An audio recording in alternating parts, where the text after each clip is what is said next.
dan kita kasih kartu pers. Jadi Anda sudah boleh secara resmi meliput di mana saja. Kalau mau masuk ke instansi kepolisian, kejaksaan, boleh kita bekali dengan surat resmi dari perusahaan bahwa kalian itu adalah wartawan resmi. Dan nanti suatu saat pasti akan diundang untuk kalau ada konferensi pers, nanti kalian bisa diundang secara resmi. Contohnya, kira-kira kayak begitulah ya. Nah, nanti mungkin akan dijelaskan nanti sama Pak Dharma ataupun Pak Heri, ya kan? Karena mungkin suatu saat kamu nanti bisa cari pengiklan, share aja nanti ke Pak Dharma, saya dapat iklan nih. Berapa gitu ya, berapa ya? Kayak gitu bisa. Selain nanti ada AdSense-nya dari Google, kamu juga bisa bawa iklan. Biar nanti dipajang di laman berita kita, gitu ya. Kira-kira ataupun nanti kalau jadi karya wartawan resmi di Polres, istilahnya itu setiap undangan itu pasti biasanya ada uang transport ya biasanya. Atau kamu meliput berita apa, misalnya ada peliputan terus artikel mau dimuat, bisa aja nih gue nama saya muatin berita kamu, biasanya ada harganya juga di situ. Boleh ya, cuma memang kita tidak memberikan ya, ada kasih kesempatan bagi yang mau belajar jurnalistik di perusahaan yang memang betul-betul legalitasnya ada ya, dan kesempatan buat menulis supaya tulisannya dimuat, dibaca orang. Masalah penulisan berita seperti apa, bahasa yang digunakan, tanda baca dan lain-lain, nah nanti sama Pak Dharma sama Pak Edi. Bisa dimulai aja dulu ya, supaya kalian kira di sini terus kita gaji WP, WTR, nah kita enggak gitu ya, tapi kita independen untuk menulis gitu. Kalau bisa Pak tiap hari menulis apa berita yang kamu lihat, foto, tulis berita biar ada terus. Ya, ini kan buat kesempatan dan mendapatkan kartu pers ini juga nggak gampang. Ya kan, Anda harus melamar dulu, interview dulu, biar CV-nya, pengalaman enggak. Ya, tapi kalau kita tidak asal jangan melakukan, ya kan? Yang bisa ada kita bawa kartu pers semana-mana nggak pakai helm, itu ya boleh. Ya kan, kita helm, itu dibilang bukan ngeluarin SIM, kartu persnya salah juga, ya. Nah itu jangan nakut-nakutin pemerintah atau apa, nggak usah. Maka biasa-biasa aja, nanti kalau kepepet baru kita bisa keluar bisa dari wartawan. Ya. Itu biasanya ada privilege tersendiri kalau kita seorang pers itu, ya kan? Itu pakai warta juga bayar tetap sama, ya. Soalnya kalau itu gratis, ya. Nah dari saya mungkin itu aja dulu. Nanti silakan Pak Eri sebagai dirutnya PT untuk Indonesia seharusnya, itu nama PT-nya, nama media online-nya untuk Indonesia seharusnya.com ya. Ya, nanti bisa dilihat-lihat berita-beritanya. Itu aja mungkin dari saya ya. Ini Pak Eri, Pak Dharma, ini Reza, Fidra, Adil, Pak Marjaki, sana si Reza, Masuk sama Andrian. Si Ridwan kemana? Ridwan, gue ada Ridwan. Bisa. Ya, nanti kalau mau nanya silakan. Oke, silakan Pak Eri mungkin mau tambahin. Cuma satu aja. Kalau dari Pak Eri titik aja, disilakan waktu sebanyak mungkin. Perihal mengenai masalah kelanjutannya, misalkan dari sini ingin menciptakan untuk lapangan kerja, penghasilan juga sebenarnya gampang. Gampangnya misalkan contoh nanti karena akan memfasilitasi teman-teman semuanya di lokasi atau di tempat-tempat lain gitu kan ya. Apalagi kalau misalkan area ini jurusan komunikasi ya, komunikasi itu kan memang komunikasi itu punya timbal balik antara orang dengan orang yang saling pengaruh gitu. Kalau bisa nantinya mendirikan les atau semacam apa yang kaitannya pendidikan dan jurnalistik. Silakan berkolaborasi dengan teman-teman semua, misalkan mau ada tempat pembelajaran seperti apa atau gimana, saya izinin. Ya, jadi berkolaborasi bagaimana menciptakan wartawan yang handal tapi lewat pendidikan. Pendidikan tidak terlalu lama, kalau menurut saya berapa hari itu, berapa seminggu atau 2 minggu. Atau misalkan 3 hari juga udah bisa jadi 2 hari ya. Nah, kebetulan Pak Dharma kan orang Bekasi. rumahnya di Bekasi, tempatnya di Bekasi, dan teman-teman cowoknya banyak di Bekasi. Kan? Tempatnya di situ. Nah, saya harapkan teman-teman di sini semuanya untuk bisa mengajak teman-teman supaya bisa apa yang sudah diberikan pelajaran di sekolah bisa diadopsi di tempat ini. Nah, itu yang harapan Pak ini seperti itu. Akhirnya bersambutnya ya akhirnya ribuan orang dan semuanya kita kumpul di dalam satu komunitas. Atau misalkan itu orang-orang komunikasi. Ya, bisa aja memberikan pelajaran sama kita, bisa sama hasil, semuanya bisa memberikan pelajaran. Mereka memang tidak komunikasi, tapi ilmu kan dari semua lebih tahu tentang masalah komunikasi karena memang pasti dari komunikasi. Sementara ini Pak Eri titip aja, silahkan dengan Pak Dharma ini adalah komunikasinya seperti apa, bentuknya seperti apa, konsepnya seperti apa, bentuk kerjanya seperti apa, alur kerjanya seperti apa, silahkan tanya. Sementara teman-teman juga semuanya ini sama. Saya duduk di sini barengan semuanya, dianggap sama semuanya, tapi intinya barengan. Ya. Jadi semuanya barengan Pak. Jadi semuanya juga duduk barengan di sini untuk apa yang disampaikan oleh Pak Dharma itu benar-benar dipahami. Oke. Ya kan Pak Dharma dilanjut ya. Saya tinggalin ya. Terima kasih waktunya. Itu jangan melapor dulu sini biar Adrian sama Rasid semua sini. Saya anggap semuanya sama. Jangan di belakang sih kan.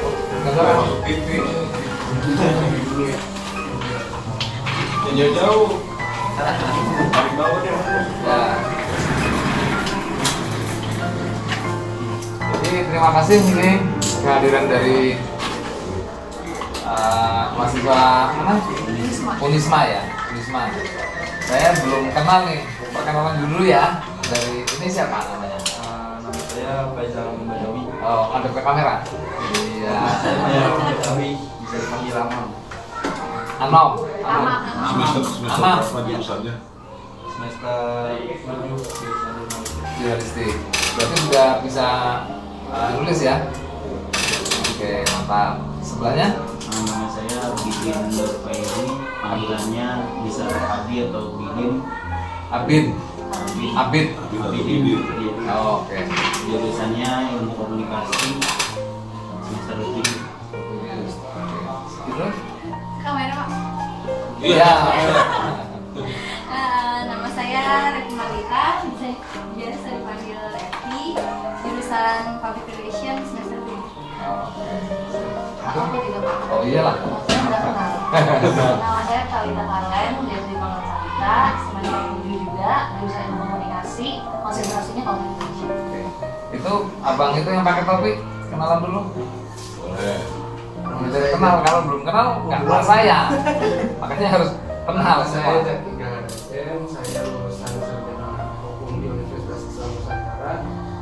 Sekarang mau mulai belajar jurnalistik di Indonesia seharusnya. Itu Pak, sebelahnya lagi. Ya. Saya Ade Samana, saya redaktur di media Indonesia. Saya Rasid Abdullah, di sini sebagai staf ID. Nama saya Andreas Larko, panggil Sandian. Saya di sini sebagai perusahaan user dan maintenance.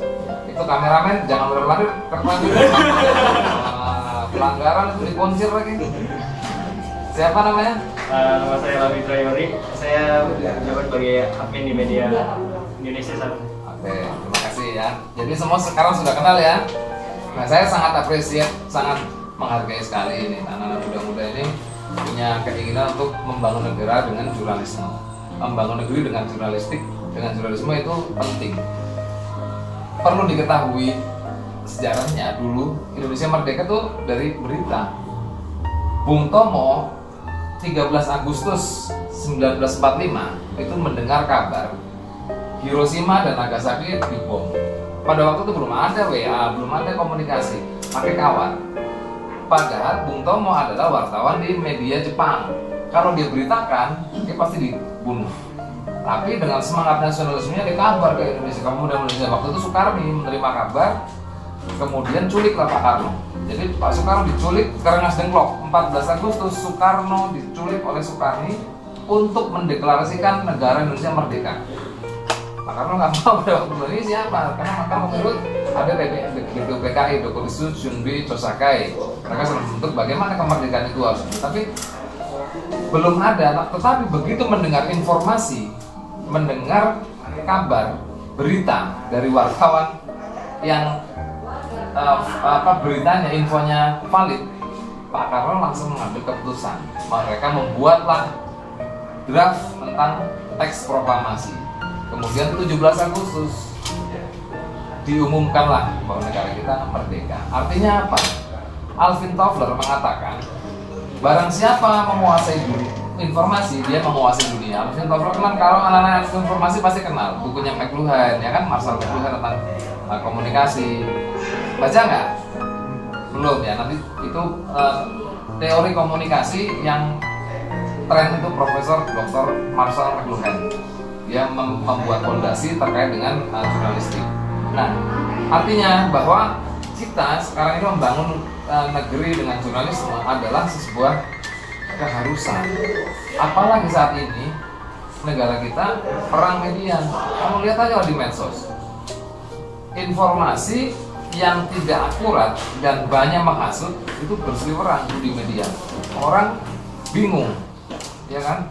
Wah, katanya kalau habis divaksin orang mati.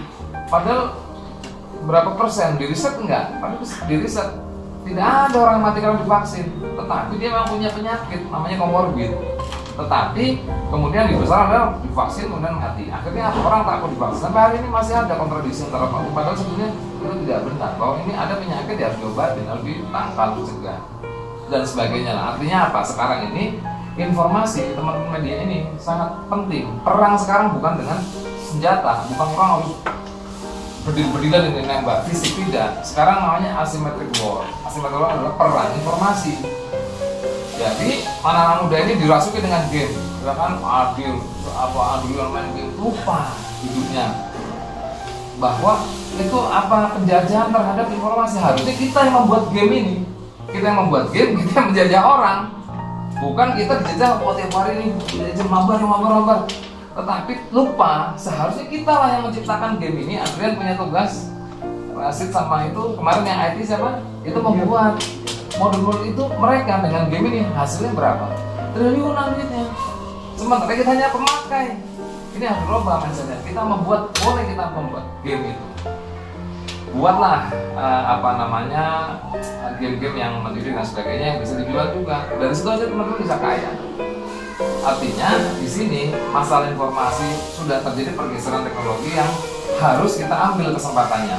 Ketum kita sangat apresiasi dengan digitalisme. Jadi apapun sekarang harus menuju kepada era 5.0. Sekarang ini kita hidup di era 5.0.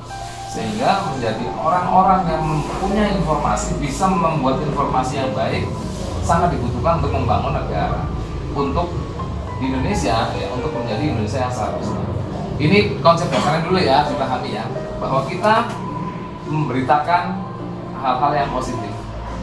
Kita harus istilahnya kalau itu saya perang medsos itu, kita harus mempunyai konten-konten yang baik, konten yang positif. Nah, nanti seperti apa saya akan buat guidance-nya. Itu yang secara dasarnya dulu nih, Nah, saya pengen tahu saat ini yang sudah dikuasain apa ilmunya sama Amam tadi ya? Itu apa yang sudah selama ini didapat dari kuliah? Saya kan nanti mengajar, kemudian ternyata sudah tahu. Artinya kan overlap. Nah, saya tanya dulu nih, sekarang ini sudah apa yang bisa dilakukan? Saya lebih ke Fotografi. Tapi untuk website itu ngisi pemberitaan di itu belum ya? Platform WordPress, Joomla itu belum ya? Oke. Abidin? Kalau saya itu paling sudah pernah belajar ke memparafrase berita-berita. Parafrase berita. Tapi memuat di blog atau kayak model WordPress itu sudah? Belum. Oke. Sinta, siapa? Santi? Oh, Revi. Yang kalau misalkan musik berita untuk memuat sih pernah. Ya. Kayak waktu itu disuruhkan KKN. Nah, outputnya bisa kayak konvensional atau dimuat di berita. Dimuat di berita ada satu, dan yang kalau blog kayak Kompasiana kan.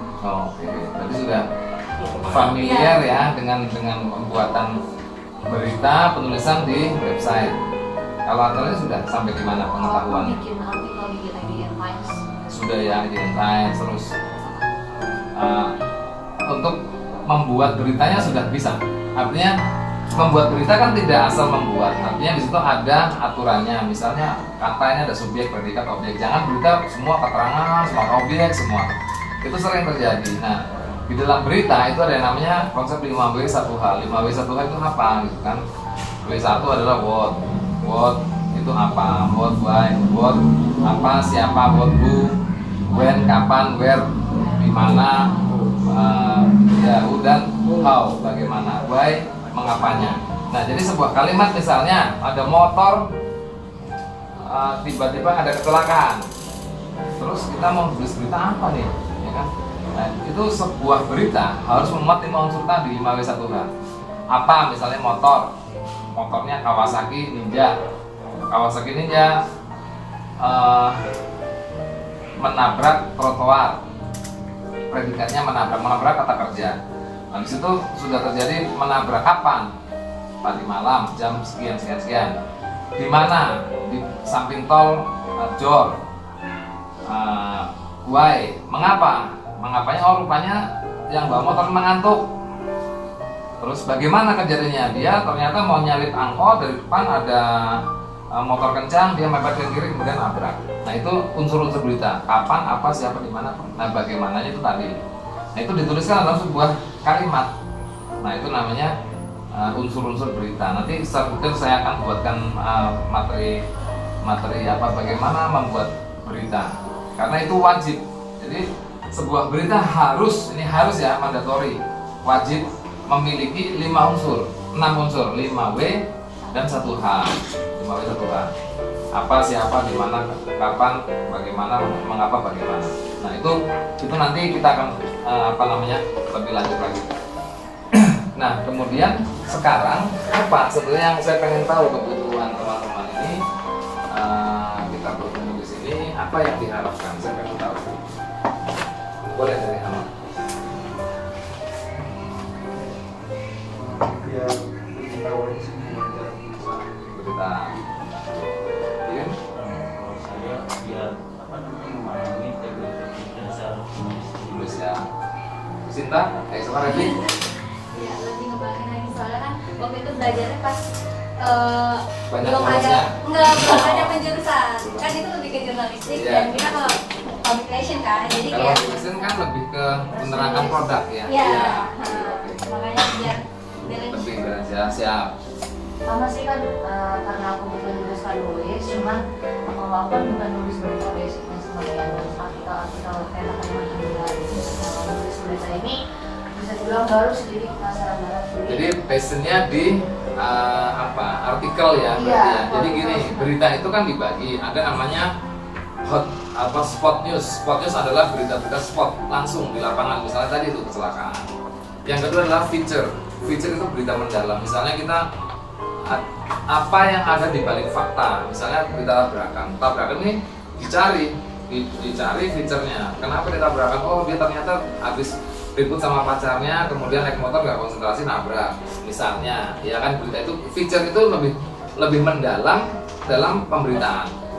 Yang ketiga adalah berita investigasi. Berita investigasi adalah berita tentang kasus, biasanya berhubungan dengan hukum, misalnya kriminal, misalnya penyerobotan tanah, pokoknya berhubungan dengan hukum. Dia akan lebih dalam lagi karena disitu memuat pasal-pasal. Misalnya Muldoko ternyata tidak bisa mengambil alih Partai Demokrat. Kenapa? Nah, secara hukum ditulis itu, oh ternyata dia melanggar ada anggaran dasar rumah tangga di Partai Demokrat yang begini-begini tidak dipenuhi oleh, ternyata dalam anggaran dasarnya Partai Demokrat misalnya dia harus ketua-ketua, bukan anggota saja yang quorum gitu kan. Nah, ada dasar-dasar hukum yang harus disampaikan. Itu banyak untuk berita investigasi, berita kriminal yang kita belajar dengan kantor-kantor polisi dan sebagainya. Jadi oke, berarti saya sudah paham apa yang diimage-kan. Tetapi belum ada di sini yang berpikir bagaimana sih Pak kalau berita bisa dapat duit. Nah, itu yang sebetulnya patut ya.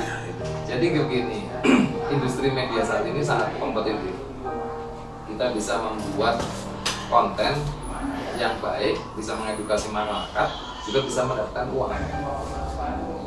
Seperti yang Talita lakukan sebetulnya bagus kalau mau dikembangkan, misalnya passionnya apa nih, kuliner, kebudayaan, olahraga atau apa? Entertainment sih om. Entertainment. Iya. Oke, berarti berhubungan nanti karena gini, saya punya channel dengan liputan-liputan artis, misalnya pergi ke tempatnya Anang Hermansyah, pergi ke tempatnya Inul Daratista, pergi ke tempatnya siapa namanya itu Raffi Ahmad. Nah, itu berita-berita entertain. Jadi kesana biasanya kalau berita-berita seperti itu lebih banyak pencitraan, tapi duitnya banyak, gitu. Jadi kita datang ke artis, apa kebutuhannya apa, dia punya apa dan sebagainya bisa diberitakan. Nanti kita buat link ke sana. Nanti saya ada juga rilis tentang film ya. Adil pernah ikut ya? Sama Findra kalau nggak salah, meliput rilis sebuah film. Nah di situ ketemu artis dan sebagainya, kita wawancarin. Mungkin kalau Talita dulu sudah menjadi artisnya ya kan. Nah sekarang nanti ini mewawancarai si artis ini nanti besok gitu kan, bagaimana sih ini, bagaimana kamu proses syutingnya, terus dan sebagainya lah, cerita-cerita nanti kan harus itu. Nah itu biasanya banyak bayarannya. Nah kalau yang berita-berita politik nanti lebih banyak ngepost di istana. Misalnya presiden mengeluarkan statement apa nih, itu secara politik akan berpengaruh. Misalnya berita tentang omnibus law ternyata ketika masuk KMA dia ditolak, ya kan? Nah ini dampaknya terhadap undang-undang lain seperti apa, itu politik. Berita kriminal itu lebih banyak ke kepolisian. Nanti misalnya Bidin senang dengan berita-berita kriminal, ya, nanti saya hubungan dengan Polda, dengan Polres, dengan TNI Polri lah. Karena kalau lebih banyak berita-berita seperti itu. Kalau yang lain misalnya berita-berita tentang kementerian, kita nanti saya atur untuk bisa ngepost di kementerian yang banyak berita itu Kementerian Agama, ada postnya juga kementerian itu PUPR, Presiden Jalan itu banyak. Nah jadi intinya di Indonesia Satunya nanti ini saya perlu teman-teman yang masih muda-muda, ada reporter, ada kameramen. Jadi sebuah berita itu biasanya tidak bisa satu orang, ada yang wawancarain, ada yang ngambil gambar, ya, minimal 2 orang, sehingga beritanya utuh. Kalau sendirian dia wawancari sambil gambar-gambar ribet gitu ya. Jadi memang harus ada temannya. Nah surat tugas akan saya berikan nanti tergantung passionnya di mana. Misalnya kamu mau ngepost di KPK, saya tuliskan surat, nanti saya kirim surat itu ke humasnya KPK. Jadi kamu ke sana datang bawa surat itu, Pak, saya mau ikut liput di KPK, saya beri media sosialnya. Ini suratnya, nanti kamu akan dapat panggilan untuk menjadi pokja atau wartawan yang ngepost di KPK. Tetapi kalau KPK itu biasanya jam 2 malam juga kita masih liput karena di sana ada tangkapan OTT itu jam 3, jam 2. Saya pernah Presiden Novanto ditangkap itu, saya sampai tengah malam sampai jam 2 itu masih wawancara nunggu pemeriksaannya seperti apa. Kita tunggu lah, kita kan harus ngambil gambar nih mukanya orang ini seperti apa setelah dipermati KPK, dia keluar kasih berita itu jam 2, jam 3 malam itu KPK. Kalau Mabes Polri itu lebih enak.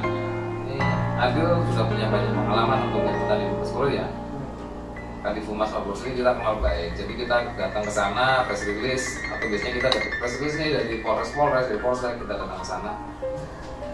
Banyak berita-berita polisi, berita-berita apa namanya tentara itu mereka biasanya undang kita.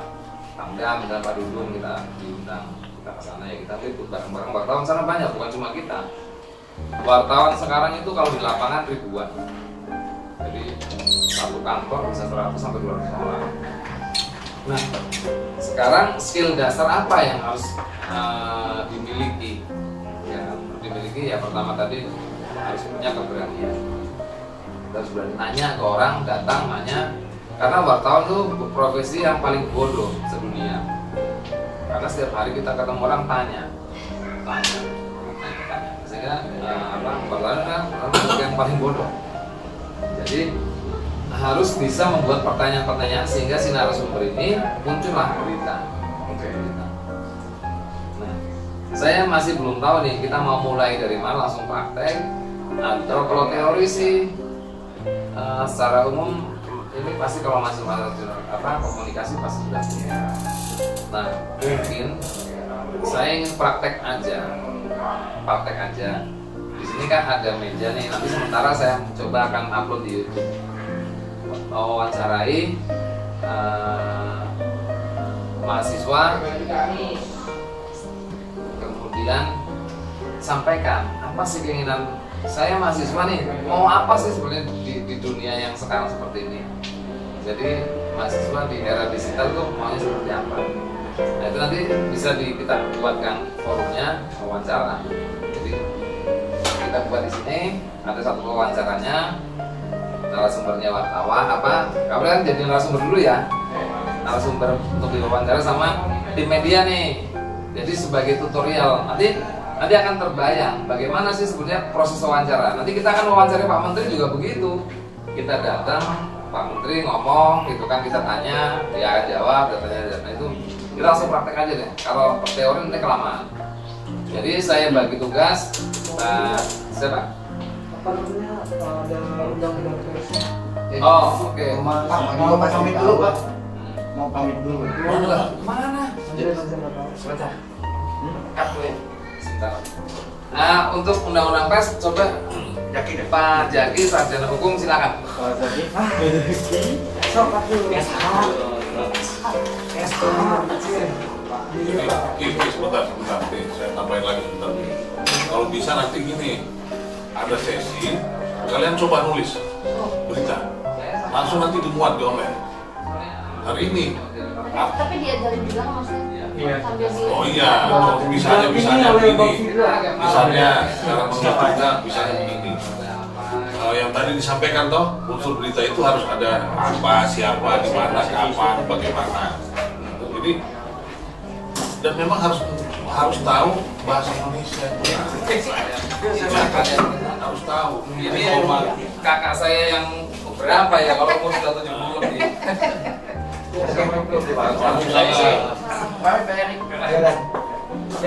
Ini bukan Sumatera Selatan. Ketua DPD Sumatera Selatan. Dadah semuanya. Terima kasih ya, Men. Semoga sukses ya. Ini punya saya ya. Pak Jaki.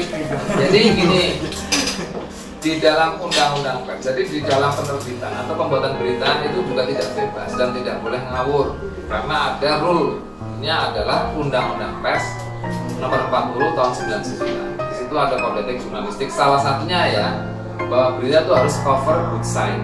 Cover good side itu apa? Berimbang. Misalnya si ini cerita, wah saya begini. Menceritakan tentang saya misalnya. Nah saya sebagai wartawan yang mendengar tidak bisa langsung hanya satu pihak. Dikonfirmasi lah apa yang disampaikan dia tentang saya. Tanya ke dia, bener nggak pembakaran saya ini seperti apa? Jadi ada check and recheck sehingga berita itu menjadi berimbang. Cover good side itu berimbang. Ketika berita menjadi berimbang, dia akan dipercaya karena apa? Menjadi sumber kebenaran. Nah, jadi satu yang penting dalam kode etik adalah cover good side. Jadi harus cek dan dicek. Kita terima berita. Rumusnya fakta berbanding lurus sama pernyataan mungkin ya Pak ya? Ya. Antara fakta sama Fakta pernyataan sama keterangan. harus kita konfirmasi. Jadi cek dan dicek. Ya, cover good side itu pertama. Itu wajib. Dimanapun namanya berita itu harus cover good side. Kalau hanya satu side saja itu fitnah. Kita bisa dituntut. Loh saya tidak begitu kenyataannya. Gitu. Karena berarti fitnah. Bisa kena pasal 310, 311 perbuatan atau tidak menyenangkan dan memfitnah dan sebagainya. Jadi itu. Nah, ayo Pak Bang Jaki SH silakan sampaikan ke teman. Iya. Ada dulu aja Pak. Belum ini jadi kalau undang-undang. Gak apa-apa, ini semua kita belajar. Jangan yang udah ubanan. Coba. Apalagi botak. Ya nanti role play ya, role play itu harus ada. Cara wawancara. Makanya saya bilang maksudnya gini Pak, mereka bisa hari ini berita tentang wawancara aja. Ya, Jadi gini. nah, nanti coba kita muat. Jadi begini, Tulisan. saya mau buat role play hari ini adalah sesi wawancara. Karena wawancara adalah sebuah keharusan orang mendapatkan berita. Tidak mungkin orang diam saja dapat berita.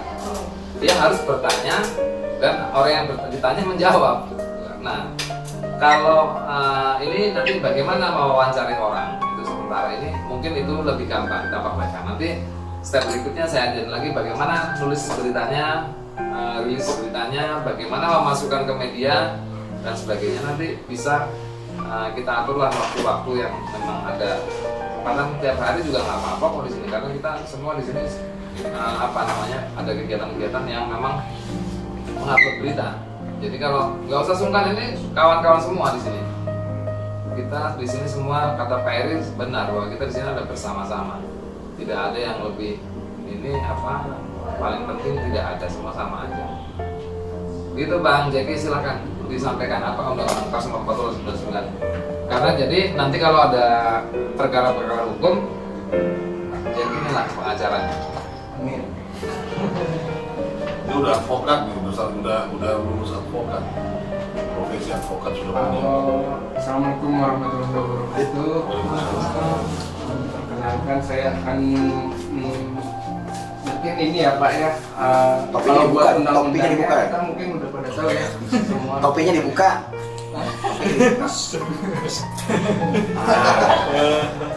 Aslinya hebat. Sekarang Babato. Kalau buat undang-undangnya mungkin biarin kayak pakai bahasa yang Ya, milenial aja, milenial apa. Yang penting ngerti bagaimana prosesnya, terus kenapa hukumnya. Undang-Undang Nomor 40 tahun 99 tentang pers. Nah, terus kalau kode etik jurnalistiknya kan kita ada di pasal 7 sama di ayat 2, wartawan memiliki dan menaati kode etik jurnalistik. Itu harus pegangannya. Tapi ini kan pasal pun tiap pasal per pasal ada yang multi tafsir dan ada yang kan secara bahasanya itu kan. Nah, maksudnya dari wartawan memiliki dan menaati kode etik jurnalistik ini kan ya intinya kalau ini yang pasal 7 tadi itu secara letterlek wartawan harus menjunjung tinggi kode etik jurnalistik. Dari segi penulisan yang tadi disampaikan sama Pak Dharma kan harus over website kayak gitu.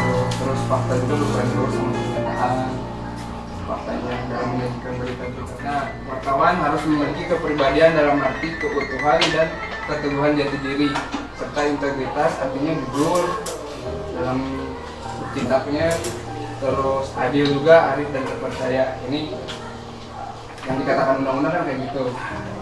Terus di pasal 4-nya pun wartawan tidak menerima imbalan, tapi tadi Pak Dharma kan ada caranya lah kita bisa mendapatkan penghasilan dari dunia pers ini untuk menyiarkan atau tidak menyiarkan tulisan, gambar, suara atau suara dan gambar yang dapat menguntungkan atau merugikan atau suatu pihak. Jadi semua pihak di dalam berita itu harus saling menguntungkan ya, tak ada yang dirugikan gitu.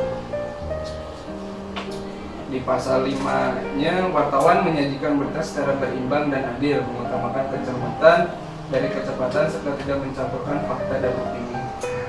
Nah, jadi dibagi 3 regulasi pers itu ada Undang-Undang Nomor 40 tahun 99 tentang pers, sama kode etik jurnalistiknya yang di dalamnya Undang-Undang Nomor 40, terus Undang-Undang Nomor 32 tahun 2004 tentang penyiaran. Jadi itu regulasi pers ya Pak ya? Betul nggak Pak? Ada 3 ya Pak ya, regulasinya? Sebetulnya gini, kalau secara undang-undang sih hanya Undang-Undang Pers Nomor 40 tahun 1999. Kalau untuk KPI itu lebih ke ranah perusahaan pers. Tapi kalau untuk wartawannya Undang-Undang Pers 40 Nomor 40 tahun 1999. Tetapi kita juga harus berpikir ada Undang-Undang ITE di situ. Jadi kita tidak bisa melanggar itu juga wartawan. Kalau kita kena Undang-Undang ITE juga, misalnya ujaran kebencian, kita memuat isu-isu sara, kan, isu agama, isu ras, nah itu juga tidak boleh. Jadi kita menyediakan suku lain. Kayak kemarin Atria Dahlan misalnya ngomong soal bahasa Sunda, kan orang marah. Terus dia lagi Edi Mulyadi mengatakan misalnya Kalimantan monyet misalnya kan itu nggak boleh. Yang itu harus diperhatikan. Jadi teman-teman tidak boleh juga karena itu sudah masuk ke ujaran kebencian. Itu nanti ada ya ininya apa undang. Jadi yang perlu diperhatikan undang-undang pers nomor 29 karena kita bergerak di media elektronik maka undang-undang ITE juga menjadi penting. Yang ketiga adalah kitab undang-undang hukum acara hukum pidana karena situ ada memuat juga pasal-pasal yang bisa menjerat wartawan. Tetapi pada prinsipnya ketika kita melakukan sesuai dengan undang-undang pers nomor 49 dan kode etik jurnalistik dilakukan itu ada pasal 50 namanya. Pasal 50 adalah barang siapa setiap orang yang menjalankan undang-undang tidak bisa dipidanakan. Jadi sebetulnya ketika kita menjalankan undang-undang itu tidak bisa dipidana. Jadi wartawan ketika dia membuat tulisan tidak serta-merta seorang polisi penegak hukum menangkap, tidak bisa. Seperti advokat. Advokat juga ketika dia menjalankan undang-undang tidak bisa kita polisi langsung menangkap advokat, tetapi dia harus datang dulu ke dewan pers kalau wartawan. Kalau itu kan organisasi pers yang dibentuk, makanya advokat nggak bisa langsung ditangkap. Ya, semacam itu. Jadi nanti dari dewan pers akan memberikan penilaian bahwa ini melanggar atau tidak. Setelah kalau dinyatakan melanggar ya berarti bisa diproses secara hukum. Tapi kalau tidak ya lanjut. Itu sih. Kalau buat yang terakhir ini terakhir aja Pak, landasan undang-undang pers dan kode etik jurnalistik, landasannya kita di undang-undang 1945 pasal 8 setiap orang berhak atas kebebasan berserikat, berkumpul dan memakai. Ya. Jadi kita benar-benar dilindungi sama undang-undang dan ya. Jadi wartawan itu profesi yang dilindungi undang-undang dan sama kayak menjalankannya pun sesuai dengan undang-undang. Jadi gini, ini kan semua kan di Bekasi kan? Iya. Nanti saya telepon Humas Polsek Bekasi. Kan? Nanti kamu bawa kapolres saya, misalkan Pak atau Kapolsek, ya kan? Saya diperintah Pak Dharma untuk meliput di sini. Jadi sana harus diterima kamu. Nanti saya pernah istirahat tahu ya. Kapolseknya sama Adil makan bareng sama Pak Adil ya. Pak Adil. Iya, Pak Adil sudah sering mereka jadi praktek langsung nanti datang ke polsek, mereka punya kegiatan ini lagi ada kegiatan vaksinasi datang aja ke sana, tulis beritanya, lapor ke humasnya namanya Pak Indra, Ibu Indra, Kapolseknya Kompol Armeni, kanitnya Bu siapa? Dami, itu datang Bu, saya disuruh Pak Dharma, itu aja udah sebut nama saya, nanti mulai. Nah, tadi beritanya langsung dimuat kan kita punya media banyak, ada 73 media online. Nanti satu-satu lah, muat di Jakarta, muat yang di Bekasi, muat yang di Jabar, muat yang di itu seharusnya gitu, nggak apa-apa. Saya telepon Kapolseknya, kapan mau meliput, kita teleponin. Tetapi sudah punya kartu pers sama surat tugas, ya, sehingga di sana resmi. Nanti Polres juga saya telepon, nanti Humas Polres sana ada, atau kalau mau sambil jalan-jalan ke Ancol ada Polres Kepulauan Seribu. Di Polres Kepulauan Seribu bisa langsung datang ke mana? 8 liputan. Nanti masuk Ancol, tunjukkan kartu persnya, Pak. Tukang tiket saya mau ke Polres Kepulauan Seribu. Mau apa? Mau liputan. Nggak bayar. Langsung masuk. langsung acung Dan bukan ya. siapa yang pernah ke sana ya? Nanti Pak Adil sudah pernah. Pak itu Pak Fitra belum ya? Berarti Pak Julian ya? Iya juga. Iya, Pak Rianto, Pak Rianto sama saya bonceng motor kemarin. Pengalaman kita main ke Polres. Nah, Polres, kalau memang kapan siap, saya tinggal telepon ke Kabid Humasnya. Pak, ini saya punya tim mau meliput di sana. Langsung disuruh datang sana, mau nyebrang ke Pulau Seribu juga nanti dikasih fasilitas. Tapi kalau yang Bekasi sih tes dulu ya. Saya nanti kapan ada waktunya, nanti saya minta jadwal mereka ada liputan di mana, ya di pantai. Saya telepon buka polseknya, Bu, ini tim saya mau meliput sana, nanti disambut. Itu Pak Fitra itu yang sering dapat makan gratis dari Polsek Bekasi. Pokoknya enak lah kalau di luar tanah, mungkin kita relasinya banyak, kita di mana saja punya punya tempat bisa, ya intinya itu. Jadi sekarang saya kepengen membuat kegiatan latihan. Kalau bagaimana wawancarai misalnya, ya yang gampang besok kalau mau ketemu Kapolsek apa sih, pertanyaan apa yang harus disampaikan. Karena yang paling penting bagi wartawan adalah modalnya kita harus bisa membuat pertanyaan. Karena wartawan adalah manusia yang paling bodoh di dunia. Dia selalu bertanya, ketemu orang bertanya, saya bertanya, takon aja setiap hari kerjaannya, kepo. Nah, jadi kita modalnya kepo dan harus membuat pertanyaan-pertanyaan yang memunculkan informasi yang akurat. Gitu. Jangan tanya bu anaknya berapa dan sebagainya, bukan begitu. Apa ibu sudah makan apa belum, bukan. Tapi bu, bagaimana nih vaksin di Kota Bekasi? Ibu sampai target berapa? Bu sudah apa prestasi ibu sebagai Kapolsek selama ini? Kami cerita apa ya? Bu bingung nih prestasinya ya kan? Nah, dia akan ceritakan begitu misalnya. Setelah itu kita ada prestasi yang kira-kira kenapa vaksin di Bekasi ini kok belum lengkap? Kenapa kemarin saya lihat begini? Nanti dia akan ceritakan kepada kita seperti apa. Kayak gitu. Nah, atau kita kedatangan kelurahan juga sama. Ada tempat lurah, misalnya kita tanya Pak, apa yang sudah dikerjakan oleh pemerintahan lurah untuk melayani masyarakatnya? Prestasi Bapak apa selama ini? Tanyakan dia akan cerita. Kalau nggak ada prestasinya, kenapa Bapak nggak ada prestasinya? Ya sudahlah, kamu nggak usah tanyakan prestasi lah. Dia cari-cari ini nih apa mejanya dia, cari-cari amplop. Udah kamu pulang aja lah. Tapi jangan bicara di situ. Nanti kita dihargai cuma 100.000. Ya tanyakan lah, itu joke ya. Jadi saya ingin hari ini kita membuat simulasi, ya kan?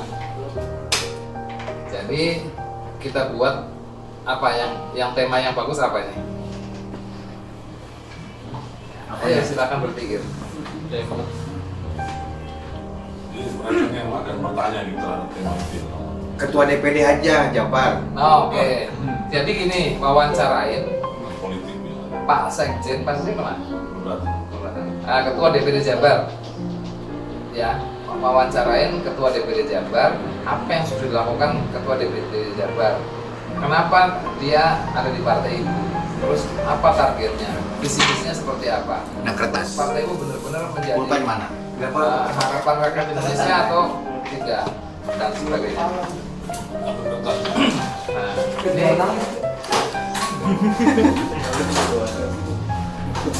nanti akan kita muat di website Partai Ibu sementara, ya kan? Nah, narasinya seperti apa? Nah, saya tadi barusan buat himne. HP saya Bukan mana ya? catatan buku itu wajib ya. Itu kan di Harus punya di sana. HP saya mana? Ya, Oh, ini. wartawan mah pinjam bilang Buku pulpen semuanya itu. Betul itu adalah di bawah. Ambilin. Nah itu udah ada dua. Sini buat Pak itu siapa Pak Ketua DPD. Ini itu foto wawancaranya pakai seragam lah Pak. Seragam Pak Ketua DPD. ditanyain contoh ya. Itu berarti ketua DPD itu ketua Dewan Pimpinan Daerah Partai Indonesia Bagian Barat. Kisah Indonesia seharusnya yang kami cintai. Saat ini kami sedang bersama dengan Ketua DPC Kabupaten Bekasi. Ini adalah tokoh baru yang lahir dari sebuah partai Indonesia Bagian Bersatu yang dikenal dengan nama Partai Ibu. Nah, silakan kita akan mencoba berbincang soal apa visi misinya, apa harapannya dan sebagainya. Pak, bagaimana konsep tentang Partai Ibu, visi misi Partai Ibu di Kota Bekasi, Pak? Baik, terima kasih Dharma. Jadi saya ini adalah Ketua Dewan Pimpinan Cabang Partai Indonesia Bangkit Bersatu dan Partai Ibu Kabupaten Bekasi. Jadi sesuai dengan visi dan misi Partai Ibu bahwa Partai Ibu ini akan mencoba merubah Indonesia ini menjadi Indonesia yang seharusnya. Menarik sekali Pak. Indonesia seharusnya itu yang seperti apa ya Pak? Kira-kira bisa disampaikan dengan lebih real saat ini seperti apa? Ya, Bapak harus pakai berita dong. Nah, ini latihan. Jadi gini, ini tadi dia kan saya suruh membuat pertanyaan kepada Pak Siapa saja Pak nanti. Heri. Nah, salah satunya contohnya begitu. Contohnya Jadi begini. Sapa, kemudian kita tanyakan, kita dialog secara interaktif, kemudian gali apa yang menjadi passion atau menjadi yang kira-kira penting, tangkap, tanyakan. Jadi bagaimana Pak tentang konsep Indonesia seharusnya di Kota Bekasi? Apakah sekarang ini Bekasi sudah seharusnya atau memang belum seharusnya Pak? Ya seperti yang kita lihat sebenarnya Indonesia ini kan masih ada hal-hal yang harus kita tata lebih baik lagi. Ya kan? Contohnya tentang pendidikan. Siapa Kan? Tentang pendidikan. Sebenarnya kita itu adalah negara yang sangat kaya raya. Ya? Sangat kaya raya. Sangat disesalkan kalau masih ada warga kita yang kesulitan mendapatkan akses pendidikan. Dengan kekayaan Indonesia ini sebenarnya kita kuliah itu tidak perlu bayar. SMA sudah tidak perlu bayar. Sepakat Pak, tetapi bagaimana caranya ya Pak ya? Bisa nggak bayar? Banyak cara ya. Partai Ibu punya beberapa program yang mana program itu kalau dijalankan bisa mensejahterakan masyarakat Indonesia. Salah satunya contoh begini. Kita itu punya luasan wilayah itu 60% sampai 70% itu lautan. Jadi konsep negara Indonesia ini haruslah negara maritim. Nah, di 70% laut itu perlu diketahui bahwa Indonesia itu adalah negara penghasil ikan terbesar di dunia. Oke? Ikan itu tidak kita pelihara, tidak kita kasih makan, tidak kita kurung, tidak kita bikin kandang, tapi kita panen. Setiap hari ya Pak? Setiap hari Sampai sampai habis. Ya kan? sepuas-puasnya. Sepuas-puasnya. Jadi dari situ, dari hal-hal kecil itu. Cuma memang sekarang masalahnya adalah tidak adanya kemauan goodwill dari orang-orang yang berkuasa sekarang. Itulah penyebabnya. Makanya Partai Ibu hadir supaya bisa merubah itu. Bahwa orang-orang Partai Ibu tuh harus punya berpikir seperti itu. Tidak boleh menguntungkan, memperkaya diri sendiri. Kira-kira itu salah satu contohnya. Partai Ibu. Oke. Partai Ibu. Untuk Indonesia seharusnya. Kira-kira begitu. Ya.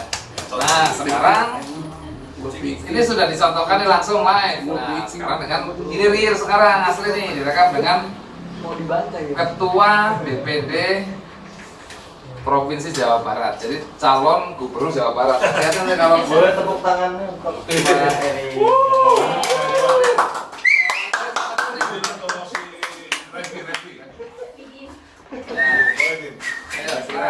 Ngobrol biar aja.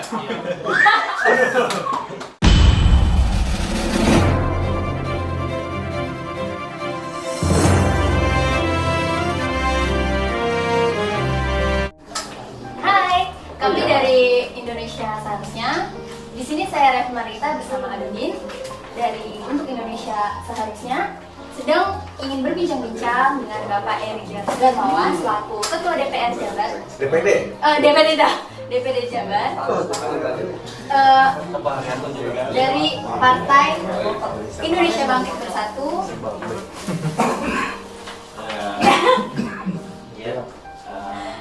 Boleh dijelaskan Pak, apa namanya, dimulai dari logonya dulu Pak. Kenapa di logo Partai Indonesia Bangkit Bersatu itu ada checklist? Oke, checklist itu menandakan adalah suatu kebenaran. Jadi apapun yang namanya sesuatu itu tidak ada yang kali. Jadi dengan adanya checklist itu bahwa benar bahwa Partai Indonesia Bangkit Bersatu mengatakan bahwa secara keseluruhan seharusnya dikatakan benar. Jadi checklist itu adalah tanda benar. Tidak mungkin kan kalau misalkan yang namanya hal itu tanda benar.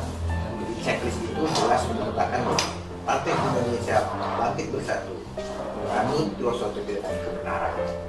Itu ya, jadi checklist itu jelas menandakan kebenaran bahwa benar bahwa Partai Indonesia Bangkit Bersatu itu ada di bumi Indonesia yang kita cintai. Selanjutnya PT Partai Indonesia Bangkit Bersatu ini dibangun atas dasar apa?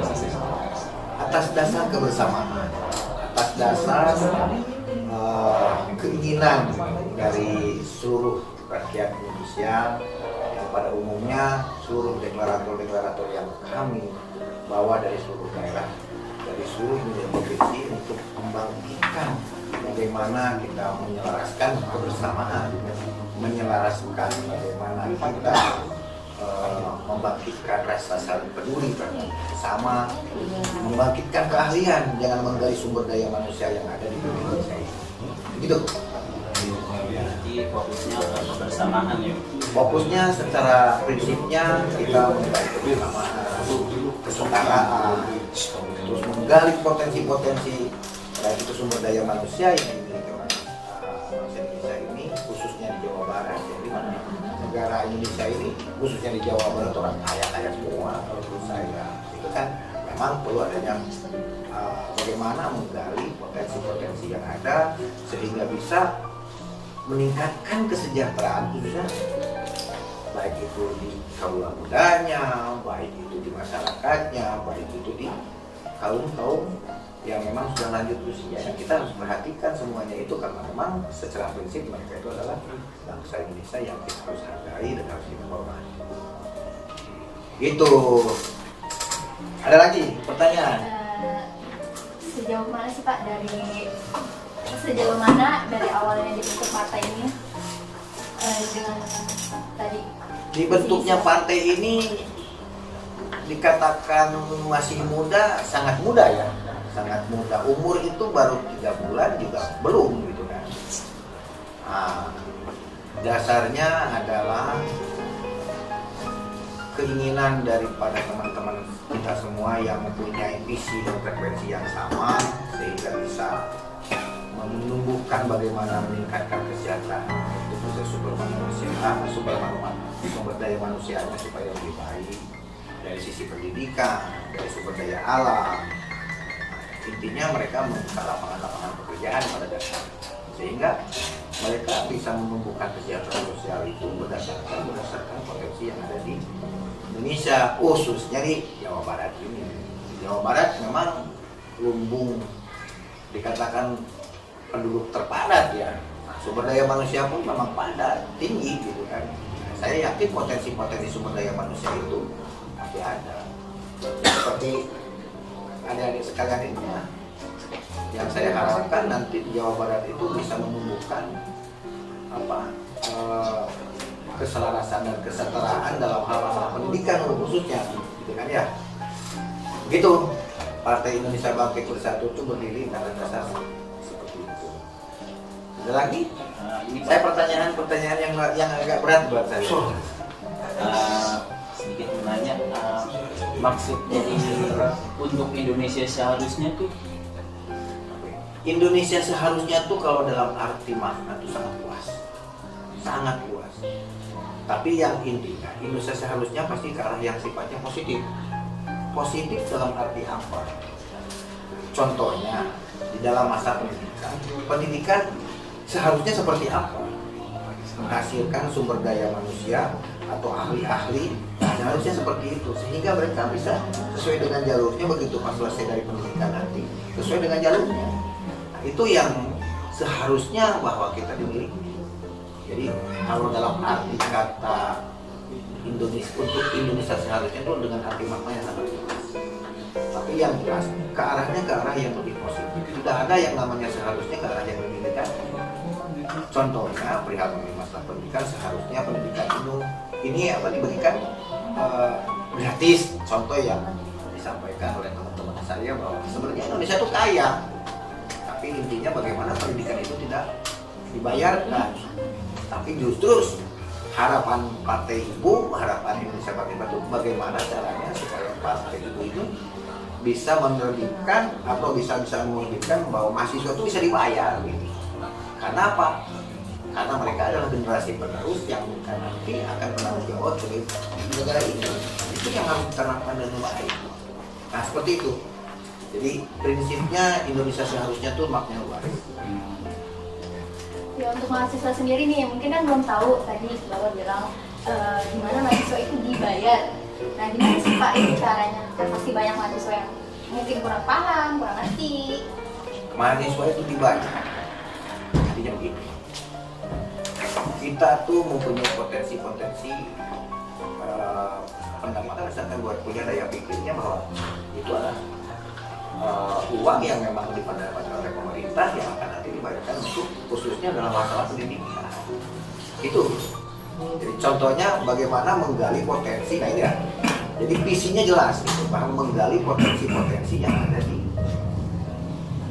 daerah maupun di seluruh seluruh sumber daya alam di Indonesia.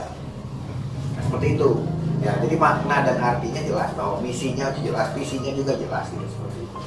Karena saya harus satu frekuensi, misi dan visi itu harus satu frekuensi seluruhan seluruh Indonesia, baik itu tingkat DPD, DPC maupun DPR. Itu ya. Mungkin cukup berbincang-bincangnya pada siang hari ini. Terima kasih Bapak Heri Gunawan atas kerjasamanya. Sekian, Assalamualaikum warahmatullahi wabarakatuh.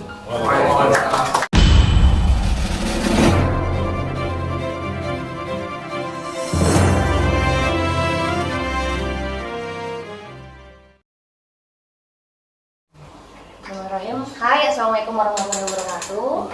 Assalamualaikum warahmatullahi wabarakatuh. Selamat siang, perkenalkan saya Talita Karlen, mahasiswa Ilmu Komunikasi dari Universitas Islam Fatimah Bekasi. Halo Pak. Halo. Sekarang saya lagi ada di tempat Partai Indonesia Bangkit Bersatu dan di sebelah saya sudah ada sosok yang hebat banget. Di sini ada Pak Agus Budiono selaku Sekretaris Jenderal. Nah, Pak, boleh minta waktunya Pak ngomong sebentar ya Pak ya? Boleh. Nah Pak, oke. Mungkin pertama-tama saya mau nanya dulu nih, Partai Indonesia Bangkit Bersatu itu apa? Terus visi-misi juga mungkin Bapak boleh tolong Ya, kalau Partai Indonesia Bangkit Bersatu adalah suatu partai politik ya, yang saat ini kami sedang melakukan pendaftaran ke Kementerian Hukum dan HAM untuk bisa menjadi partai politik yang berbadan hukum. Ya. Visi kami sebetulnya tidak terlalu berat sebetulnya, karena visi kami adalah yang pertama adalah persaudaraan, kesetaraan, dan kebersamaan. Jadi lebih ke arah bahwa kita semuanya ini saudara. Seperti itu. Visinya sudah sampai merangkul ya Pak ya? Insya Allah. Iya. Mudah-mudahan karena kita semuanya saudara, dari ujung Aceh sampai dengan Papua semuanya kita saudara. Yang selama ini mungkin teman-teman tidak merasa bahwa mereka bukan saudara kita. Kadang-kadang kan mereka yang namanya saudara itu adalah mereka, padahal saudara kita itu sangat luas. Betul. Nah, Partai Indonesia Bangkit Bersatu ini udah berapa lama Pak? Nah, ini boleh dikatakan kalau kita bicara Partai Indonesia Bangkit Bersatu atau Partai Ibu ya, Partai Ibu. Ini boleh dikatakan suatu partai yang dilakukan prosesnya itu sangat cepat. Sangat cepat, jadi kami itu berawal dari tanggal 4 November 2021 ya. 2021 kami melakukan kesepakatan secara bersama-sama untuk mendirikan suatu partai, dan pada saat itu kami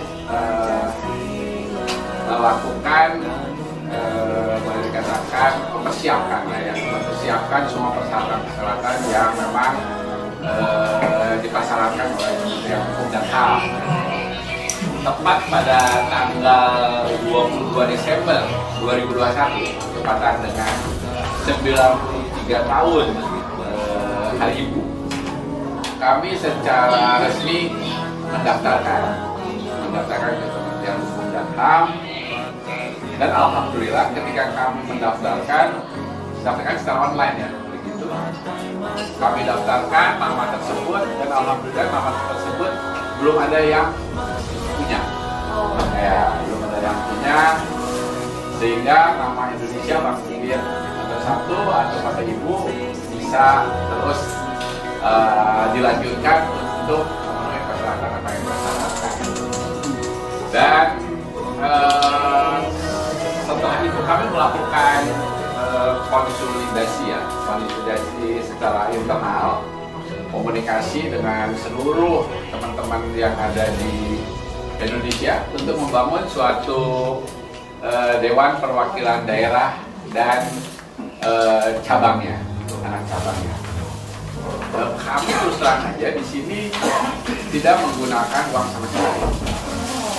Menggunakan uang sama sekali kami itu semuanya bekerja itu berdasarkan bahwa kami punya niat yang sama, ingin supaya rakyat Indonesia bisa sejahtera dan makmur ya harusnya gitu ya.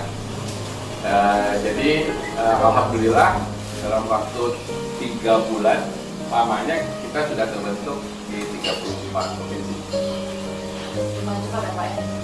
Sangat-sangat cepat ya, alhamdulillah. Oke. Nah, dari setelah 3 bulan terbentuk ini, apa sih Pak yang sudah dilakukan setelah pembentukan selesai Partai Indonesia Maju Bersatu? Yang sudah dilakukan sejauh ini apa? Yang sudah dilakukan sebetulnya kami sudah siap dengan berkas-berkas tersebut ya untuk disampaikan ke Kementerian Hukum dan HAM pada tanggal 8 kemarin. Sekarang kan tanggal 9 ya, tanggal 8 kemarin kami sudah siap akan berangkat ke sana. Tapi ternyata kondisi di Kementerian Hukum dan HAM ini sekarang lagi lockdown. Sehingga kami menunggu kesiapan mereka untuk bisa menerima berkas-berkas kami. Sambil menunggu itu kami tetap melakukan konsolidasi, komunikasi dengan teman-teman yang ada di provinsi-provinsi yang ada di seluruh Indonesia. Menarik, tadi kan Pak Budi bilang kalau misalnya visi-misi kita tuh dari visi-misi aja merangkul gitu kan, semuanya saudara. Nah kalau misalkan saya nih dari pihak mahasiswa, peran partai ibu sendiri ada nggak sih Pak kemudahan mahasiswa gitu Pak, dari kurikulum mungkin segala macam? Ada. Kami sekarang ini sudah meluncurkan dan rencana kami ada sekitar 10.000 ya, 10.000 kartu anggota untuk menjadi wartawan. Ya, kami itu salah satu yang kami lakukan untuk tahap ini. Kami ingin masyarakat Indonesia, yang dari teman-teman mahasiswa nih ya, yang boleh dikatakan ini adalah generasi muda ya, muda Indonesia. Kami memberikan kesempatan untuk bisa bergabung dengan Partai Ibu ya, melalui kompetensinya masing-masing. Misalnya seorang jurnalis, seorang public A, dia bisa menjadi wartawan dari Indonesia seharusnya, dan kami nanti akan berikan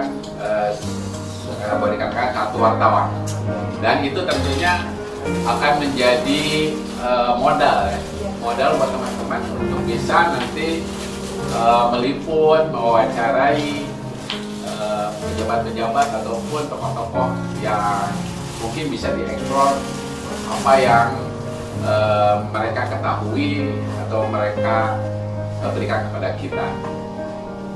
Nah, kan tadi Bapak bilang mau ada pembukaan wartawan. Ya. Cuman saya sebagai mahasiswa, teman-teman di luar sana sebagai mahasiswa juga pasti banyak banget yang tertarik nih pengen gabung. Tapi banyak juga yang saya yakin masih takut nih sama skill yang mereka punya.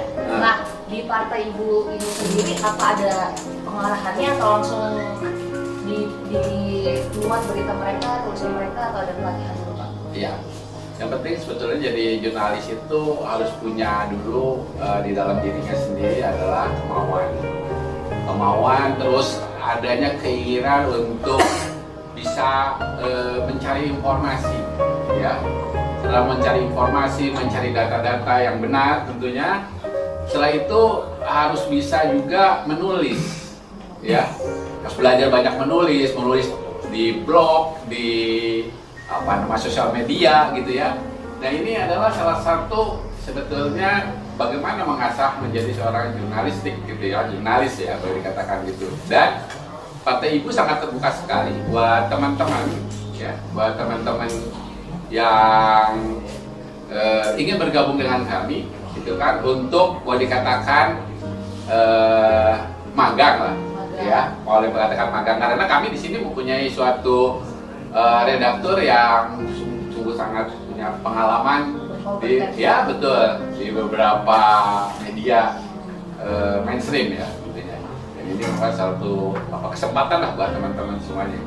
Salah satunya tadi yang Pak Bapak bilang harus punya kegemaran menulis. Betul. Berarti kalau misalnya untuk mahasiswa selain jurusan ilmu komunikasi khususnya jurnalistik, apa masih bisa ikut Pak? Bisa. Menurut saya juga kan tadi sebetulnya bagaimana kita bisa mencari informasi yang benar ya, bisa belajar untuk bisa melakukan penulisan-penulisan yang baik kan gitu ya, serta kita bisa menayangkan gitu kan, menayangkan bisa macam-macam sih melalui beberapa channel ya, misalnya bisa channel yang kita miliki lah, misalnya kita melalui Instagram, Facebook, Twitter, atau bahkan kami juga punya channel komunikasi di sini. Kami ada website, ada Twitter, ada wadah. Jadi buat teman-teman yang penting punya keinginan. Nah, yang perlu saya sampaikan juga di sini bahwa seorang jurnalis ini harus boleh dikatakan bekerja 24 jam, ya. Karena informasi itu datangnya tidak menentu. Ya, misalnya ada sesuatu hal di tengah malam, nah itu harus cepat bisa kita mendapatkan informasi itu, segera kita tulis dan kita tayangkan. Teman-teman mahasiswa tuh tadi udah dijelasin, nggak usah takut kalau misalnya mau gabung ya Pak ya, karena wadahnya udah disediain, terus bakal ada pengarahan juga, dan bebas mau jurusan apa dan harus jurnalistik. Yang penting tadi udah dijelasin ada kemauan buat belajar, kegemaran menulis ya Pak ya, dan cekatan juga, karena yang namanya berita itu kan kapan aja datangnya. Terima kasih Pak untuk waktunya, maaf mengganggu. Sekian dari saya dan Pak Budi, terima kasih. Wassalamualaikum warahmatullahi wabarakatuh. Waalaikumsalam.